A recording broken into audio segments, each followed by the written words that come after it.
private sector, only to come back when we needed them. Attorney General Barr's career is punctuated by repeated calls to serve that he has answered. After earning his AB from Columbia University and an MA in Chinese Studies, he began his first career in public service with the Central Intelligence Agency. While at the CIA, he enrolled in law school and earned his degree with highest honors from George Washington University. And after graduating, he served as a law clerk with Judge Malcolm Wilkie of the U.S. Court of Appeals for the District of Columbia Circuit. From there, he joined a private firm, but it wasn't shortly thereafter that he joined the domestic policy staff of the White House in the Ronald Reagan administration. He returned to law firm life and soon made partner. But in 1989, under George H.W. Bush, he was tapped for the role of Assistant Attorney General of the Office of Legal Counsel. In 1990, he became the Deputy Attorney General. And in 1991, he became our 77th Attorney General of the United States, serving through the remainder of President Bush's term. For the 18 years that followed, Attorney General Barr lent his leadership to the private sector. His roles included serving as the Executive Vice President and General Counsel for GTE Corporation, as well as for Verizon. And after retiring from Verizon, he returned to the private practice of law with a private firm before yet another call to serve came. In December 2018, President Donald Trump announced his intention to nominate Mr. Barr to serve as our 85th Attorney General. After Senate confirmation, Chief Justice John Roberts administered the oath, and Attorney General Barr became one of only 2 people in American history to serve twice in this role. So please join me now in welcoming Attorney General William Barr.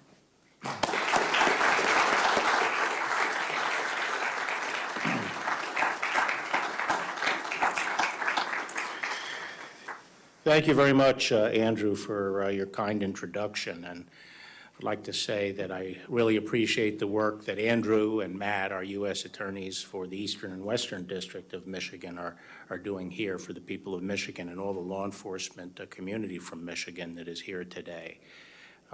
We really appreciate your work. And as Andrew said, after my remarks, they're going to put on a presentation on the China Initiative, which I think you'd find very interesting. So if you have the time, I'd urge you to stay for that. And I'd like to thank the leadership and staff of the Gerald R. Ford Presidential Museum, especially Elaine Didier, for hosting this event.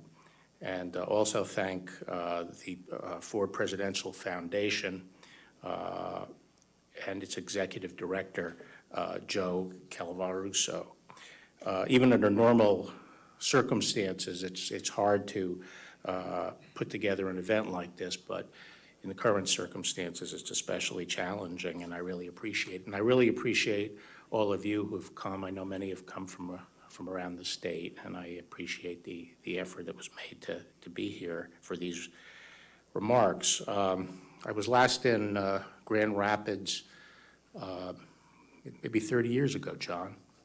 John Smetanka from here was one of my principal deputies when I was Deputy Attorney General and stayed on while I was Attorney General. He was the U.S. Attorney here in the Western District. So, John, it's great to see you here. I feel a special bond to the Ford administration, so it's appropriate to be here today for these remarks, because I started out in the CIA in 1973, and then President Ford took office, and because of what was going on at the agency, I had the privilege of working closely with many of the superb people that he brought into government, many of whom I had the opportunity to work with over the years, and several of whom were my mentors. One of the people I met was the Attorney General at that time, Ed Levy, who President Ford had made Attorney General, and his portrait is up in my conference room, and his grandson, Will Levy, is my Chief of Staff. So, as I say, I feel especially close to the Ford administration. While I wasn't a political appointee in that administration, many of the political appointees I've worked with over the years were really cut their teeth during the Ford administration. I'm privileged to speak here today about what may prove to be the most important issue for our nation and the world in the 21st century, and that is the United States' response to the global ambitions of the Chinese Communist Party. The CCP rules with an iron fist over one of the great ancient civilizations of the world. It seeks to leverage the immense power, productivity, and ingenuity of the Chinese people to overthrow the rule-based international system and to make the world safe for dictatorship. How the United States responds to this challenge will have historic implications and will determine whether the United States and its liberal democratic allies will continue to shape their own destiny, or whether the CCP and its autocratic tributaries will control the future. You know, since the 1890s, at least, the United States has been the technological leader of the world. And from that prowess has come our prosperity, the opportunity for generations of Americans, and our security. It's because of that that we were able to play such a pivotal role in world history by turning back the threat of fascism and the threat of communism. What's at stake these days is whether we can maintain that leadership position and that technological leadership. Are we going to be the generation that has allowed that to be stolen, which is really stealing the future of our children and our grandchildren? Several weeks ago, the National Security Advisor, Robert O'Brien, spoke about the CCP's ideology and global ambitions. He declared, and I agree, that the days of American passivity and naivete regarding the People's Republic of China are over. And last week, the FBI Director, Chris Wray, described how the CCP pursues its ambitions through the nefarious and even illegal conduct, including industrial espionage, theft, extortion, cyber attacks, and malign influence activities. In the coming days, you will hear from Secretary Mike Pompeo, who will sum up what is at stake for the United States and the free world. Now, Chris Wray told me that shortly after his speech last week, one of the leaders of the Chinese Communist Party pronounced that his speech was particularly disgusting.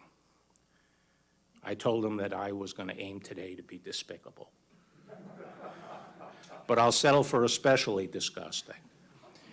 But no matter how the Chinese seek to characterize it, I do hope that my speech and Mike Pompeo's speech will encourage the American people to reevaluate their relationship with China, so long as it continues to be ruled by the Chinese Communist Party. It is fitting that we're here today at the Ford Presidential Museum. Gerald Ford served in the highest echelons of the government at the dawn of America's re-engagement with China, which began obviously with President Nixon in 1972. And 3 years later, in 1975, President Ford visited China for a summit with PRC leaders, including Mao Zedong. At the time, it was unthinkable that China would emerge after the Cold War as a near-peer competitor of the United States. And even then, there were signs of China's immense latent power. In the joint report of their visit to China in 1972, House Majority Leader Hale Boggs and then Minority Leader Gerald Ford wrote, "If she manages to achieve as she aspires, China in the next half-century can emerge as a self-sufficient power of 1 billion people." This last impression of the reality of China's colossal potential is perhaps the most vivid of our journey. As our small party traveled through that boundless land, this sense of a giant stirring, a dragon waking, gave us much to ponder. It is now nearly 50 years later, and the prescient ponderings of these two congressmen have come to pass. Deng Xiaoping, whose economic reform launched China's remarkable rise, had a famous motto: hide your strength, bide your time.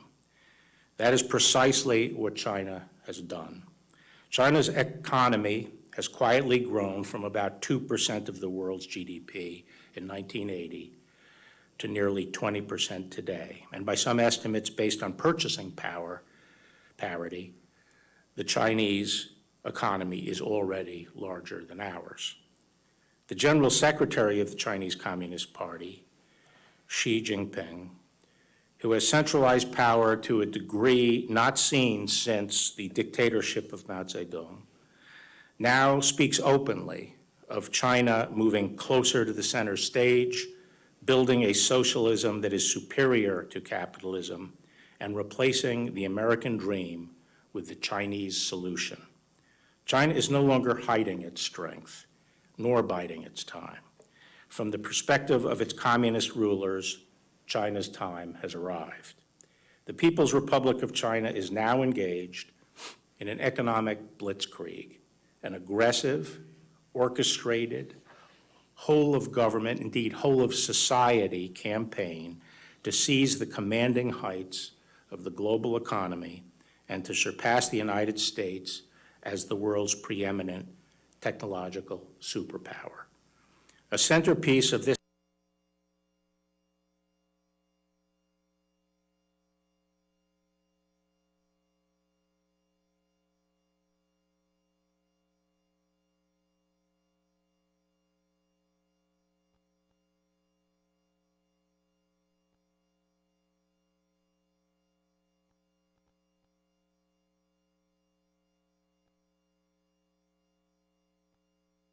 poses a real threat to U.S. technological leadership. Despite World Trade Organization rules prohibiting quotas for domestic output, Made in China 2025 sets targets for domestic market share, sometimes as high as 70%, in core components and basic materials for industries, such as robotics and telecommunications. It is clear that the PRC seeks not merely to join the ranks of other advanced industrial economies, but to replace them altogether.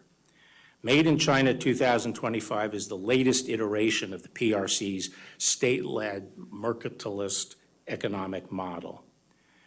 For American companies in the global marketplace, free and fair competition with China has long been a fantasy. To tilt the playing field to its advantage, China's communist government has perfected a wide array of predatory and often unlawful tactics: currency manipulation, tariffs, quotas, state-led strategic investment and acquisition, theft and forced transfer of intellectual property, state subsidies, dumping, cyber attacks, and industrial espionage. About 80% of all federal economic espionage prosecutions allege conduct undertaken for the benefit of the Chinese state.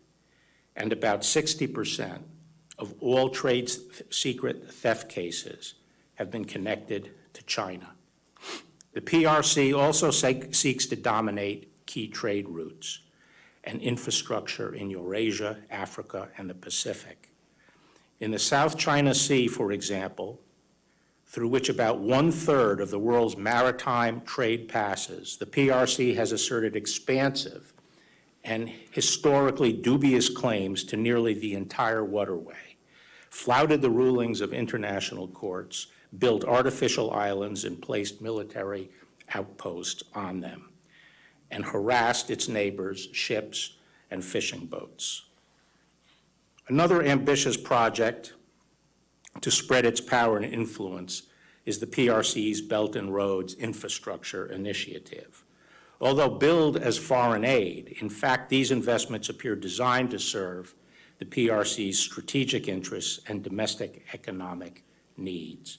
For example, the PRC has been criticized for loading poor countries up with debt, refusing to renegotiate terms, and then taking control of the infrastructure itself, as it did with the Sri Lankan port of Hambantota in 2017. This is little more than a form of modern-day colonialism. Just as consequential, however, are the PRC's plans to dominate the world's digital infrastructure through its Digital Silk Road initiative. I have previously spoken at length about the grave risks of allowing the world's most powerful dictatorship to build the next generation of global telecommunications networks known as 5G. Perhaps less widely known are the PRC's efforts to surpass the United States in other cutting-edge fields like artificial intelligence. Through innovations such as machine learning and big data, artificial intelligence allows machines to mimic human functions, such as recognizing faces, interpreting spoken words, driving vehicles, and playing games of skill, much like chess or even the more complex Chinese game of Go.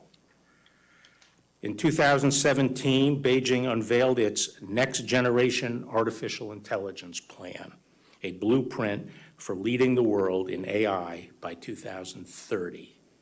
Whichever nation emerges as the global leader in AI will be best positioned to unlock not only its considerable economic potential, but a range of military applications, such as the use of computer vision to gather intelligence.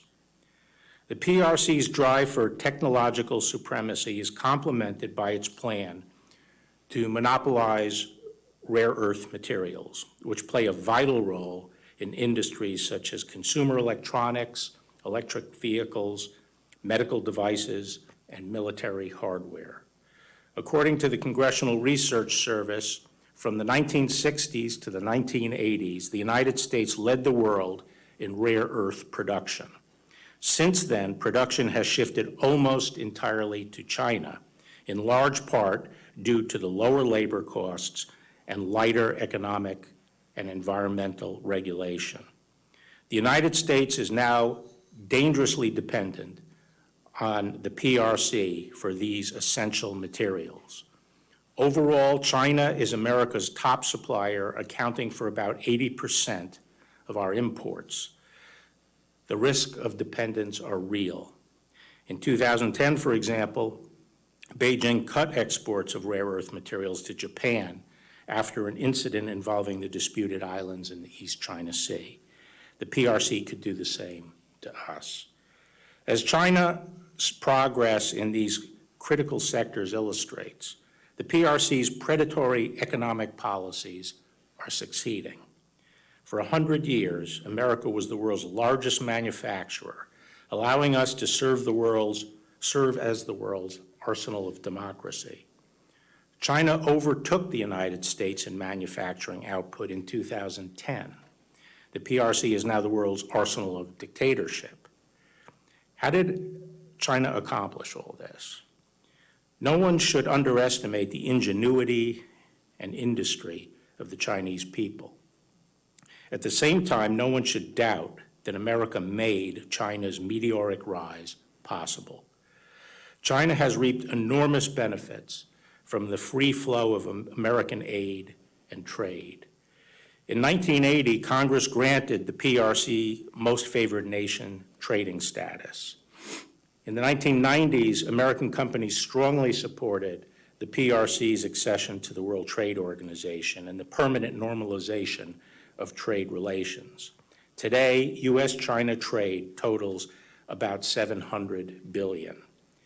Last year, Newsweek ran a cover story titled, "How America's Biggest Companies Made China Great Again." The article details how China's communist leaders lured American business with the promise of market access, and then having profited from American investment and know-how, turned increasingly hostile. The PRC used tariffs and quotas to pressure American companies to give up their technology and form joint ventures with Chinese companies. Regulators then discriminated against American firms using tactics like holding up permits. Yet few companies, even Fortune 500 giants, have been willing to bring formal trade complaints for fear of angering Beijing. Just as American companies have become dependent on Chinese markets, the United States as a whole now relies on the PRC for many vital goods and services. The COVID-19 pandemic has shone a spotlight on that dependency. For example, China is the world's largest producer of certain protective equipment, such as face masks and medical gowns. In March, as the pandemic spread around the world, the PRC hoarded the masks for itself, blocking producers, including American companies, from exporting them to other countries that needed it. It then attempted to exploit the shortage for propaganda purposes, shipping limited quantities of often defective equipment, and then requiring foreign leaders to publicly thank Beijing for these shipments. China's dominance of the world's markets for medical goods goes beyond masks and gowns. It has become the United States' largest supplier of medical devices, while at the same time discriminating against American medical companies in China. China's government has targeted foreign firms for greater regulatory scrutiny, instructed Chinese hospitals to buy products made in China, and pressured American firms to build factories in China where their intellectual property is more vulnerable to theft. As one expert has observed, American medical device manufacturers are effectively creating their own competitors. America has also depends on Chinese supply chains in other vital sectors, especially pharmaceuticals. America remains the global leader in drug discovery, but China is now the world's largest producer of active pharmaceutical ingredients known as APIs. As one Defense Health Agency official noted, should China decide to limit or restrict the delivery of APIs on the United States, it could result in severe shortages of pharmaceuticals for both domestic and military uses. To achieve dominance in pharmaceuticals, China's rulers went to the same playbook that they've used to gut other American industries. In 2008, the PRC designated pharmaceutical production as a high-value added industry and boosted Chinese companies with subsidies and export tax rebates. Meanwhile, the PRC has systematically preyed on American companies. American firms' well-known obstacles in the Chinese health market include drug approval delays, unfair pricing limitations, IP theft, and counterfeiting.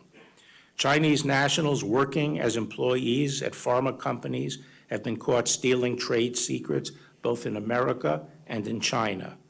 And the CCP has long engaged in cyber espionage and hacking of U.S. academic medical centers and healthcare companies.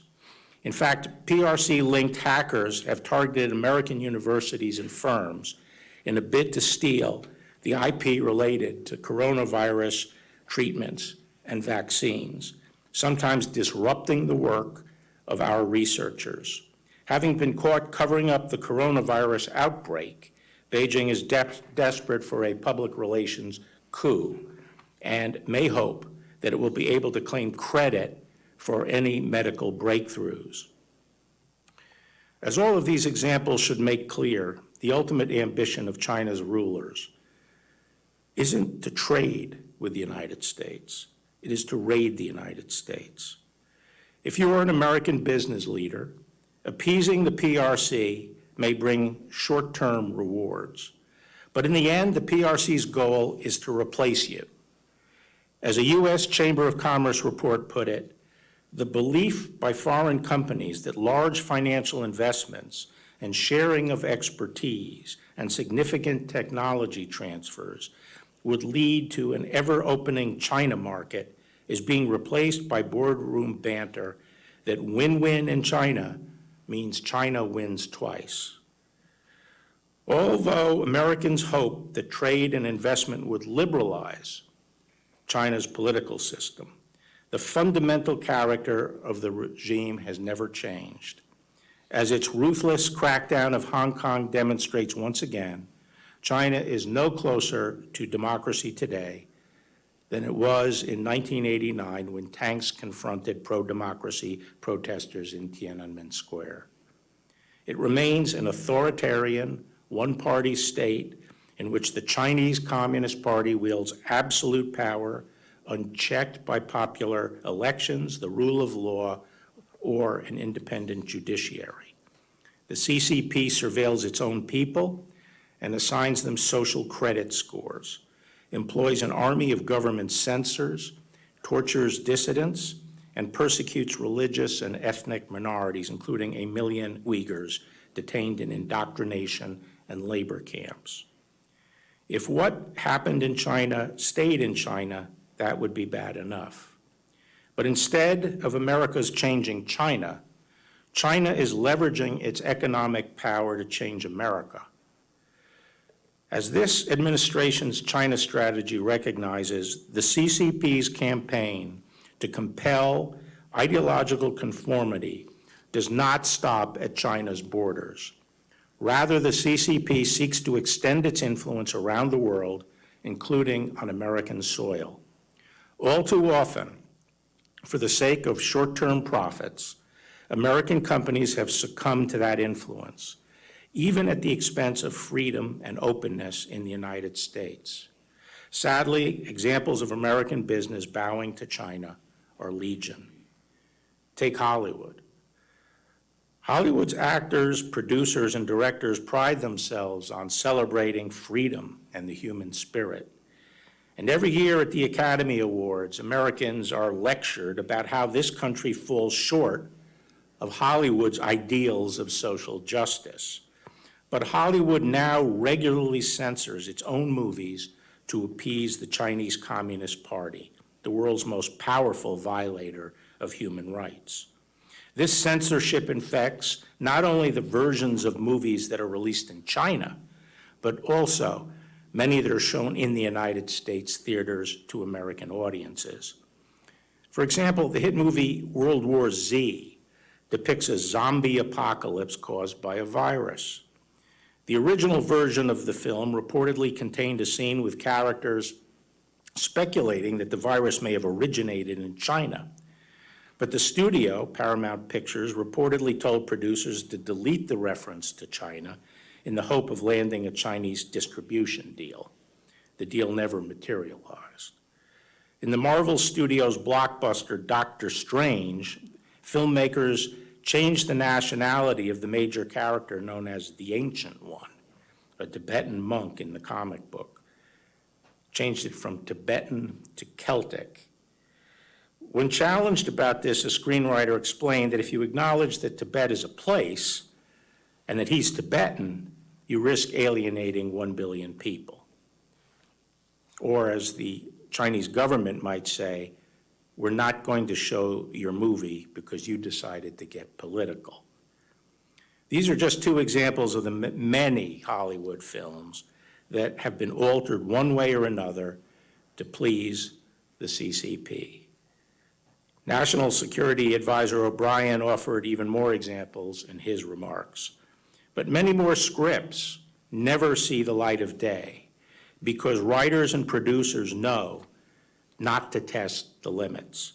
Chinese government censors don't need to say a word because Hollywood is doing their work for them.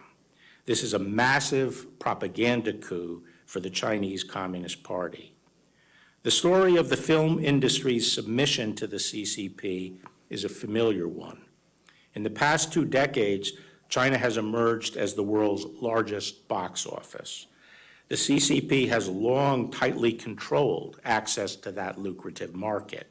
both through quotas on American films imposed in violation of China's WTO obligations and a strict censorship regime. Increasingly, Hollywood also relies on Chinese money for financing. In 2018, films with Chinese investors accounted for 20% of the U.S. box office ticket sales, compared to only 3% 5 years earlier. But in the long run, as with other Chinese industries, the PRC may be less interested in cooperating with Hollywood than in co-opting Hollywood and eventually replacing it with its own homegrown movie productions. To accomplish this, the CCP has been following its usual modus operandi. By imposing a quota on American films, the CCP pressures Hollywood studios to form joint ventures with Chinese companies, who then gain U.S. technology and know-how. As one Chinese film executive recently put it, everything we learned from Hollywood. Notably, in 2019, 8 of the 10 top grossing films in China were produced in China. Hollywood is far from alone in kowtowing to the PRC. America's big tech companies have also allowed themselves to become pawns of Chinese influence. In the year 2000, when the United States normalized trade relations with China, President Clinton hailed the new century as one in which liberty will be spread by cell phone and cable modem. Instead, over the course of the next decade, American companies such as Cisco helped the Chinese communists build the Great Firewall of China, the world's most sophisticated system for internet surveillance and censorship. Over the years, corporations such as Google, Microsoft, Yahoo, and Apple have shown themselves all too willing to collaborate with the CCP. For example, Apple recently removed the news app Quartz from its App Store in China after the Chinese government complained about the coverage of Hong Kong democracy protests. Apple also removed the apps for virtual private networks, which had allowed users to circumvent the Great Firewall and eliminated pro-democracy songs from the Chinese music store. Meanwhile, the company announced that it would be transferring some of its iCloud data to servers in China, despite concerns that the move would give the Communist Party easier access to emails, text messages, and other user information stored in the iCloud. Recently, we were able to get into 2 cell phones used by the Al-Qaeda terrorist who shot 8 Americans at the Pensacola Naval Air Station, and during the gunfight with him, he stopped, disengaged, put his cell phones down and tried to destroy them, shooting a bullet into one of his 2 cell phones. And we thought that suggested that there might be very important information about terrorist activities in those cell phones. And for 4.5 months, we tried to get in without any help at all from Apple. Apple failed to give us any help getting into those cell phones. We were ultimately able to get in through a fluke that we will not be able to reproduce in the future, where we found communications with Al-Qaeda operatives in the Middle East up to the day before the attack. Do you think when Apple sells phones in China, that Apple phones in China are impervious to penetration by Chinese authorities? They wouldn't be sold if they were impervious to Chinese authorities. And what we've asked for is when we have a warrant from a court, that we should be able to get into those cell phones. That's the double standard that has been emerging among American tech companies. The CCP has long used public threats of retaliation and barred market access to exert influence. More recently, however, the CCP has also stepped up behind-the-scenes efforts to cultivate and coerce American business executives to further its political objectives, efforts that are all the more pernicious because they are largely hidden from public view. As China's government loses credibility around the world, the Justice Department has seen more and more PRC officials and their proxies reaching out to corporate leaders and inveighing them to favor policies and actions favored by the Chinese Communist Party. Their objective varies, but their pitch is generally the same. The business person has economic interests in China, and there is a suggestion that things will go better or worse for them, depending on their response to PRC's request.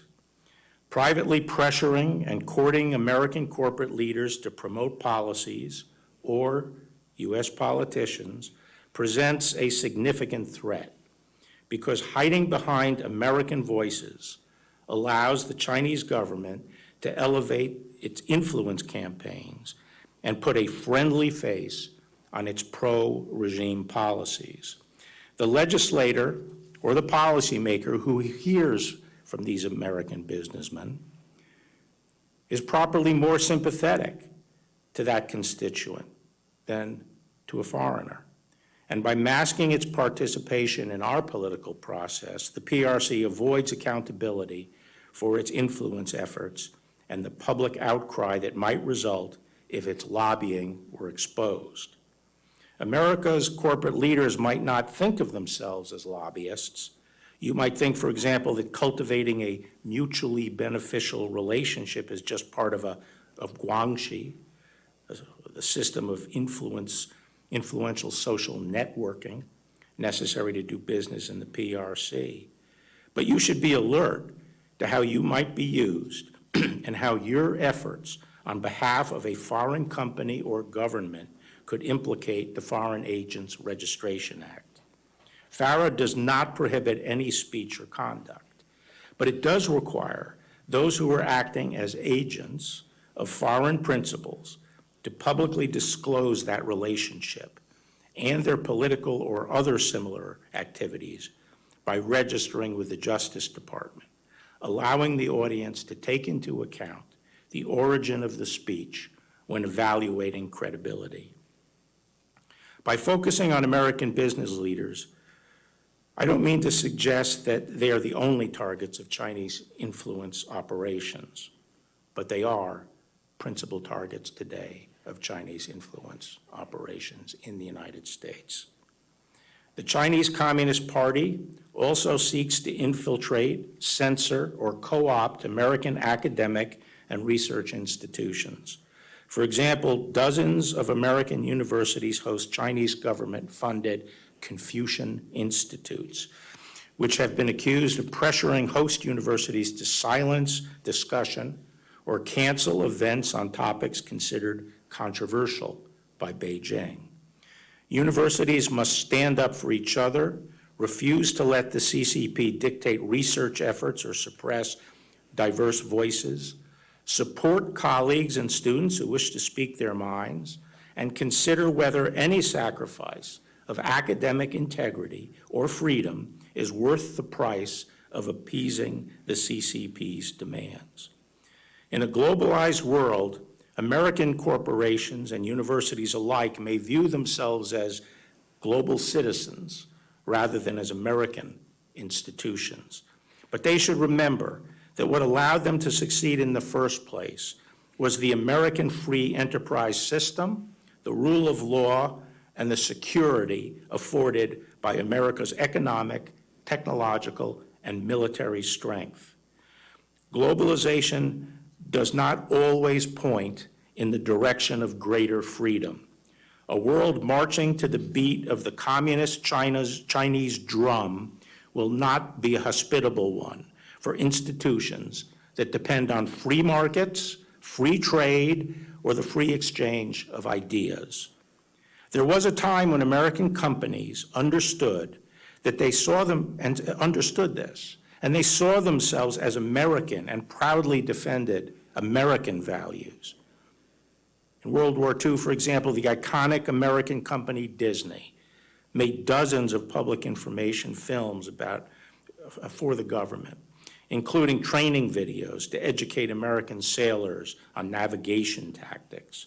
During the war, over 90% of Disney's employees were devoted to the production of training and public information films. To boost the morale of America's troops, Disney also designed insignia that appeared on planes, trucks, flight jackets, and other military equipment used by American and Allied forces. I suspect that Walt Disney would be disheartened to see how the company he founded deals with foreign dictatorships today. When Disney produced Kundun, the 1997 film about the PRC's oppression of the Dalai Lama, the CCP objected to the project and pressured Disney to abandon it. Ultimately, Disney decided that it couldn't let a foreign power dictate whether it would distribute a movie in the United States. But that moment of courage wouldn't last. After the CCP banned all Disney films in China, the company lobbied hard to regain access, and the CEO apologized for Kundun, calling it a stupid mistake. Disney then began courting the PRC to open a $5.5 billion theme park in Shanghai. As part of that deal, Disney agreed to give the Chinese government officials role in its management. Of the park's full-time employees, 300 are active members of the Communist Party, and they reportedly display hammer and sickle insignia on their desks and attend party lectures at the facility during business hours. Like other American companies, Disney may eventually learn the hard way the cost of compromising its principles. Soon after Disney opened its park in Shanghai, a Chinese-owned theme park popped up a couple of hundred miles away, featuring characters that, according to news reports, look suspiciously like Snow White and other Disney trademarks. American companies must understand the stakes. The Chinese Communist Party thinks in terms of decades and centuries, while we tend to focus on the next quarter's earning report. But if Disney and other American corporations continue to bow to Beijing, they risk undermining both their own future, competitiveness, and prosperity, as well as the classical liberal order that has allowed them to thrive. During the Cold War, Lewis Powell, later Justice Powell, sent an important memorandum to the U.S. Chamber of Commerce. He noted that the free enterprise system was under unprecedented attack and urged American companies to do more to preserve it. The time has come, he said. Indeed, it is long overdue for the wisdom, ingenuity, and resources of American business to be marshaled against those who would destroy it. So too today.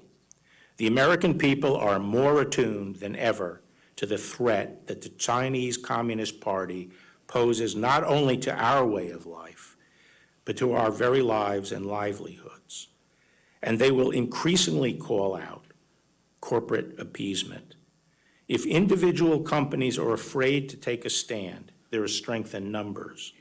As Justice Powell wrote, strength lies in organization, in careful long-range planning and implementation, in consistency of action over an indefinite period of years, in the scale of financing available only through joint efforts, and in the political power available only through united action and national organization. Despite years of acquiescence in communist authorities in China, America's tech companies may finally be finding their courage through collective action. Following the recent imposition of the PRC's draconian national security law in Hong Kong, many big tech companies, including Facebook, Google, Twitter, Zoom, and LinkedIn, reportedly announced that they would temporarily suspend compliance with government requests for user data.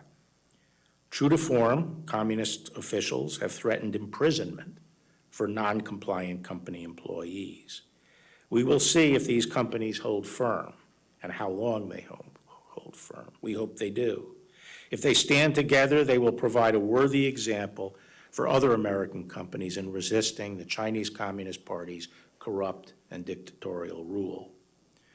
The CCP has launched an orchestrated campaign across all of its many tentacles in Chinese government and society to exploit the openness of our institutions in order to destroy them. To secure a world of freedom and prosperity for our children and our grandchildren, the free world will need its own version of a whole-of-society approach in which the public and private sectors maintain their separation but work together collaboratively to resist domination and to win the contest for the commanding heights of the global economy. America has done that before, and if we rekindle our love and devotion of our country and each other, I am confident that we, the American people, the American government, and American business together can do it again. Our freedom depends on it. Thank you very much. Thank you. Thank you. Thank you. Thank you very much.